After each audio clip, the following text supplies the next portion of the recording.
Hello again. It is your boy, Murder Mystery with Joey, and we are coming back at you with another episode. It has been a minute. I am sorry.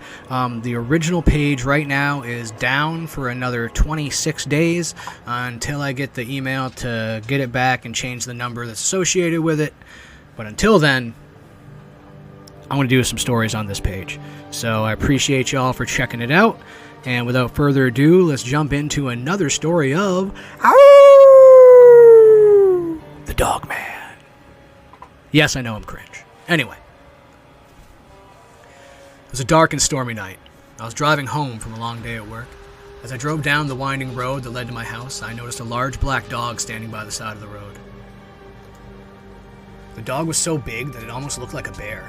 It was much larger than any dog I'd ever seen. It looked like it was just there, watching me as I drove closer.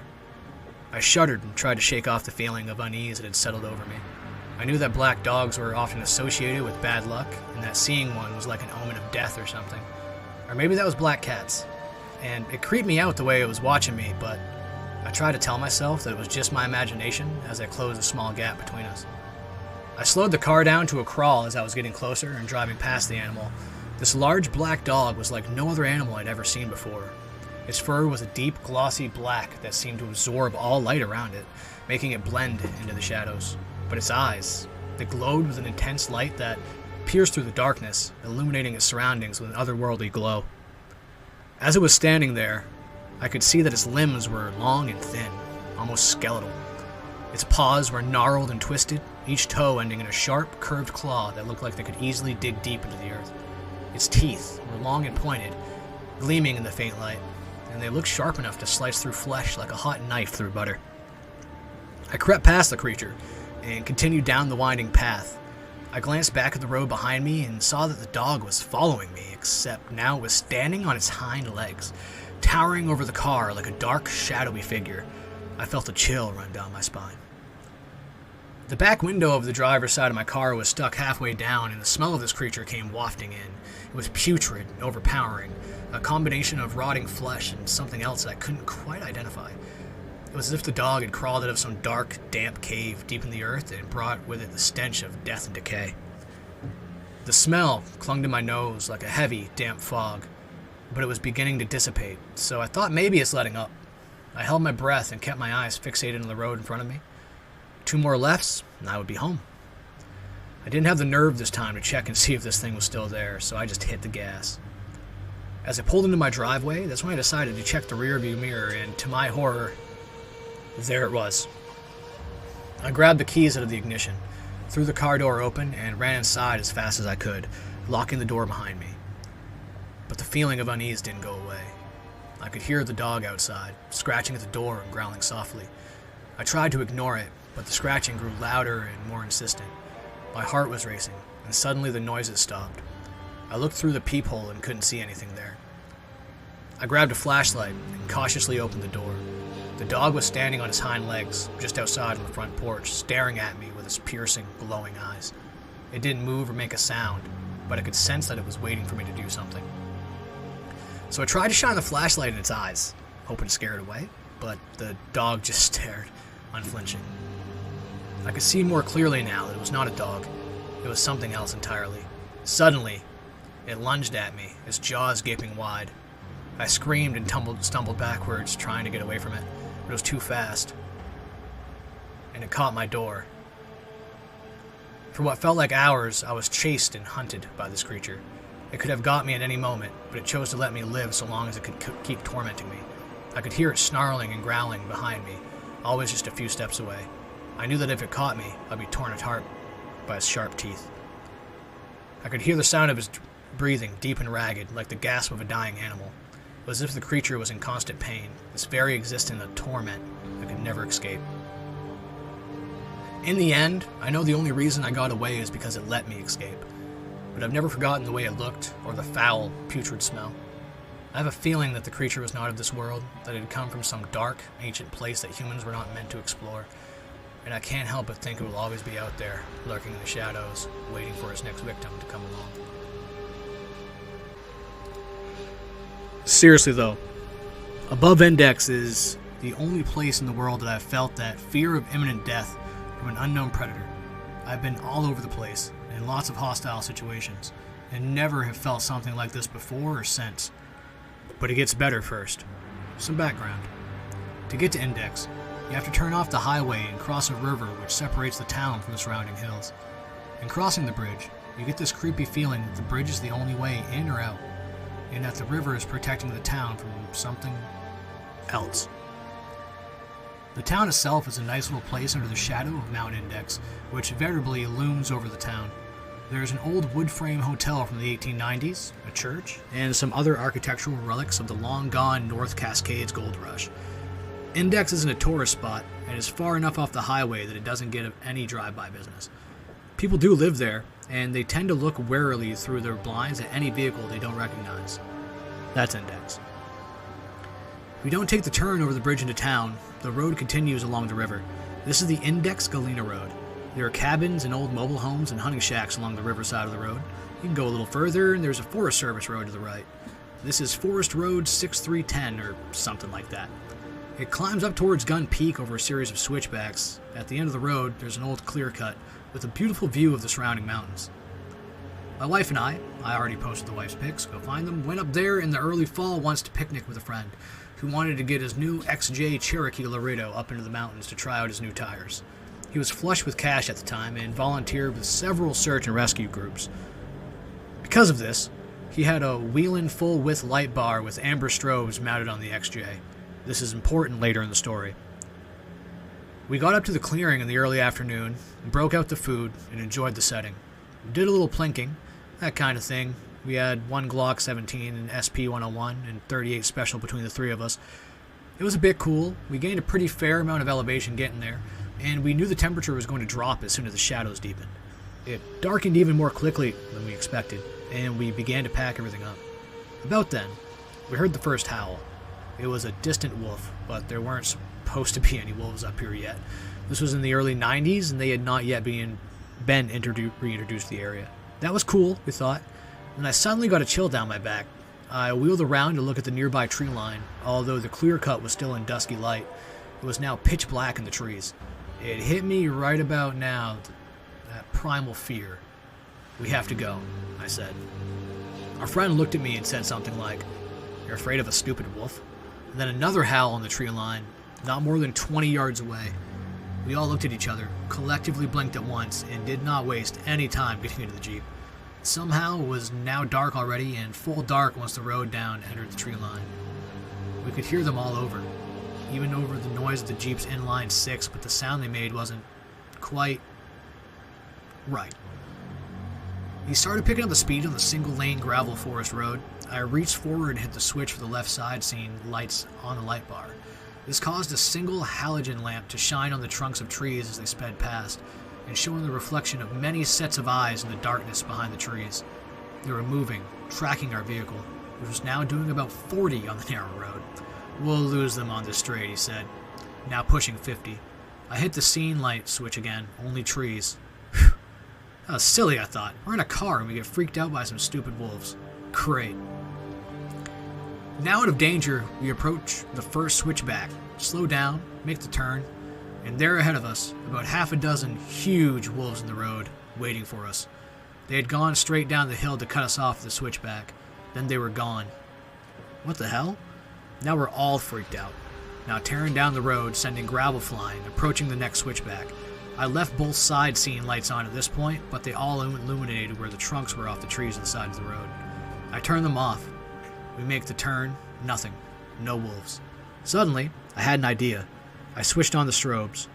Frozen disco stop motion of the strobes on both sides of the Jeep. The wolves, except they were all standing on 2 feet. Like men. They bound in off the frozen staccato stop motion, back down the grade, presumably to meet us on the next switchback, and then...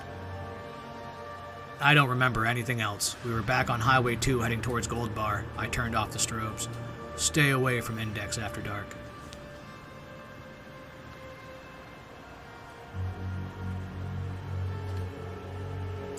A buddy and I have been kicking around doing to hiking and camping near Index to check it out. I was also to visit the location from that story. Back in the winter of 2001, my youngest son and I were on our way from Boise, Idaho to Medford, Oregon. We had taken a car trailer to his old place in Boise in order to haul his non-running Jeep to his new place in Medford. We hit an area of heavy snow in the southern Cascades around 2 a.m. It took 45 minutes or so to get down the mountain. We had, of course, been drinking coffee to stay alert. About 25 miles west of the pass, it became obvious the last few quarts of coffee had to be drained. We stopped at a wide spot in the road near a summer tourist haunt, deserted in winter. There's a gas station and ice cream joint on the west side of the road, closed this time of year, of course, and no town or settlement within 30 miles. This is tall timber country and unsettled. Across the road is a small parking area for the ice cream joint. It's paved and about 200 feet wide and 80 feet deep. Pulled in, and as I stepped out with my 45 on the hip, it occurred to me in a flash that grabbing the 590 Mosey would be good. As we walked to the far end of the area to be well off the road, the hair on my arms and back of my neck stood on the end. The area directly to our front was open with a depth of 50 yards and a width of 100. The night was clear and cold, 8 to 10 inches of snow on the ground, and with a moon almost full, so we could see quite well. While standing and taking a leak, with my son about 15 feet to my right, I saw, as if springing from the earth in front of us across the open area, 10 or 12 creatures moving rapidly back and forth in a sort of a thatch weave pattern. These things, not human men, were close to 7 feet tall, thin, bipedal, with long arms, medium-length gray fur, and really fast on their feet. I brought the shotgun up and slid the safety off, as my son was drawing his 45. I don't know if I can adequately explain the overwhelming feeling of a menace, but here it goes. I've been operating on pure instincts as I stepped from the pickup. The rotten feeling hit me a split second before the things arrived. The feeling, instinct, was that we were prey and subject to a very bad death and to be slaughtered and eaten. Not a logical process, gut feeling, and massively overwhelming. As they were moving about in front of us, more appeared and mixed among them, all the while running about fast in front of us. Son and I were backing toward the truck. I would not present my back to them, and some of them peeled off right and left in an encircling movement. They were rolling in fast from the sides. I could smell and feel their presence. We got to the truck loaded on adrenaline, ready to kill, as we both knew we were in grave danger. We piled into the truck, locked our doors. I had keys out, ready. As my butt neared the seat, I had the engine lit and trans in gear and gas pedal mashed in one motion. Adrenaline is great stuff. As we fled, something very close by let out a ululating scream of rage and pain. I believe one or more of the group had gotten really close to us in their pursuit, and I ran over the foot of one of them. Yeah, they were that close. We rolled onto the highway, and I told my son to watch the bed of the pickup as well. It's pretty much retold the above tale. We hauled ass for at least 20 miles before the feeling of grave danger started to abate. The feeling that nailed both of us, as we discussed soon afterward, was the one of being prey, and soon to be slaughtered and eaten. I'm not easily led, and neither believe or disbelieve anything. That was from shock. And I'm never, ever going to go near the Index Mountains. Ever again.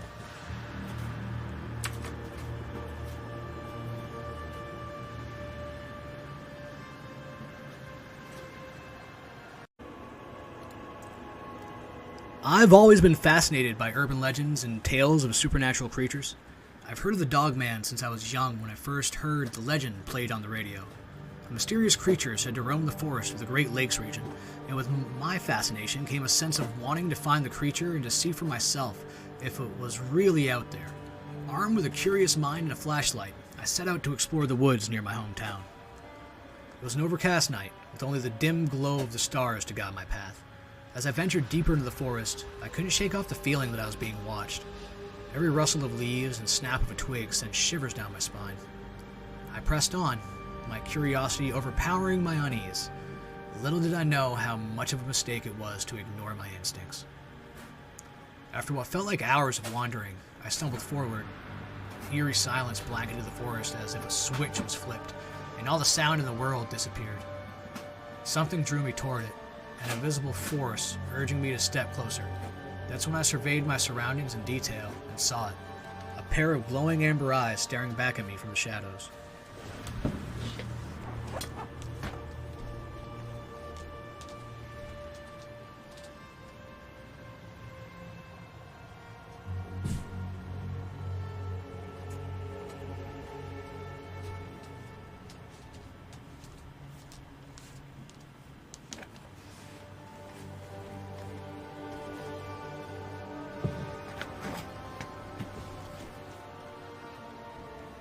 My heart skipped a beat as the creature revealed itself. A massive canine-like figure standing upright on two legs. Its fur was matted and dark, and its eyes glowed with an otherworldly light. It was a Dogman. It had fixed its gaze upon me. A primal fear surged through my veins, and I stumbled back, dropping my flashlight in the process, and with but a moment's hesitation, I turned and ran as fast as my legs could carry me. The sound of heavy footsteps pounded behind me, growing louder and closer with each passing second. I could hear its snarls and the sharp snapping of its jaws, hungry for the chase. My breath grew ragged. My muscles screamed in protest, but the adrenaline fueled my desperate sprint. Branches whipped against my face, and the forest floor seemed to rise up to trip me, but I pushed through, determined to escape the clutches of the monstrous Dogman. My lungs burned, and my vision blurred as I reached the edge of the woods. My house stood just a few yards away, its lights providing a beacon of hope. Summoning the last reserves of my strength, I sprinted across the yard and flung open the door. Slammed it shut. Panting heavily as I leaned against it, my heart racing in my chest, I felt a mixture of relief and terror as I looked through the window and saw the Dogman standing at the edge of the clearing. Its gaze fixed upon me. Its mouth curled into a wicked snarl, revealing sharp, glistening teeth, and what looked like a cruel and deranged smile. For a moment, we locked eyes, a battle of wills between human and beast. I knew that I escaped, but the encounter left an indelible mark on my soul. The Dogman had shown me the darkness lurking just beyond the realm of our understanding. It was a sight I would never forget. To this day, I'm plagued by the memory of that night. The image of the Dogman's glowing eyes and sinister grin haunts my dreams, a constant reminder of the terrors that exist in the shadows. I warn anyone who dares to venture into the Michigan wilderness, beware the Dogman's domain. It may be an urban legend to some, but for those who have encountered its malevolence, it's all too real.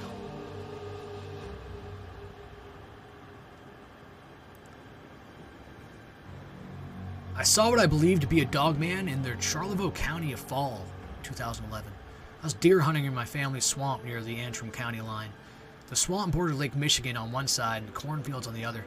I was coming out after dark with only a small flashlight when I noticed some noise coming from a tree line about 50 yards ahead. Now, to put that in perspective, these swamps are highly populated with deer, foxes, coyotes, and plenty of small game. I wasn't spooked by the noise, but when I ran my flashlight across the tree line, I saw a 6-7 foot animal on 2 feet running away into the woods. I quickly got back to my truck and got out of there. I was somewhat shaken up after that. Spent plenty of time looking for the tracks the next day, but nothing came in my search. Several weeks later, a spotting was reported in Elk Rapids around 30 miles away.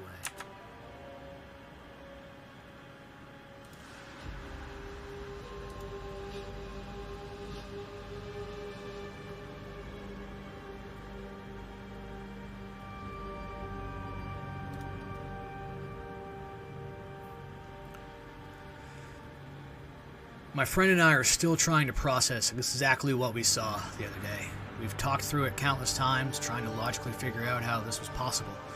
Hopefully someone on here can give us some thoughts. So, I recently purchased a small bass boat. My first mate, Lagov, and I have been super eager to explore the lake and its islands, as well as learn the fishing. We're new to Tennessee. Yesterday on the 4th of July, we decided to go fishing in this very secluded part of the lake we named No Man's Land, because of the low-hanging bridge that prevents boaters from entering the section. My boat can make it underneath because of how small it is, but I've never seen another boat in there. We decided to go deeper into the cove than we've ever been before. As we're slowly trolling down the lake, the path before us splits into 3 forks, and I ask which fork we should take. Lagov immediately says the middle one. So we continue straight as the water changes from a large lake to a narrow, river-like path. This is where a chain of events happened in quick succession. We've talked through it after the fact to try and recall the order of how this went down. First, we heard a weird vocal-like noise coming from the woods beyond the shoreline, and we both tensed up and felt very uneasy after. What was that? Lagov asked. A dog, I said, as that was the first thing that came to mind. I don't think that was a dog, Lagov answered immediately. Then we saw a bird high above us perching on a branch, staring at us. Maybe it was that bird, Lagov said. Yeah, maybe, I had answered. I'm not sure when it got into my hand, but at some point I drew my pistol and held it down at my side. Lagov held the fishing bow. We both had a very weird feeling as we drifted down the river, eyes glued to the bank. We came to a rotting pine tree that had fallen and was now half submerged in the water, sitting on the shoreline. Then it happened. We hear a very loud, heavy-footed animal running through the woods, getting closer to the water. At first I thought it was a deer, as it was almost prancing. But as it got closer and louder, we both realized it was in fact not a deer. It was a very large, jet-black canine. My brain thought, it must be a coyote. This was much bigger, like a huge German shepherd.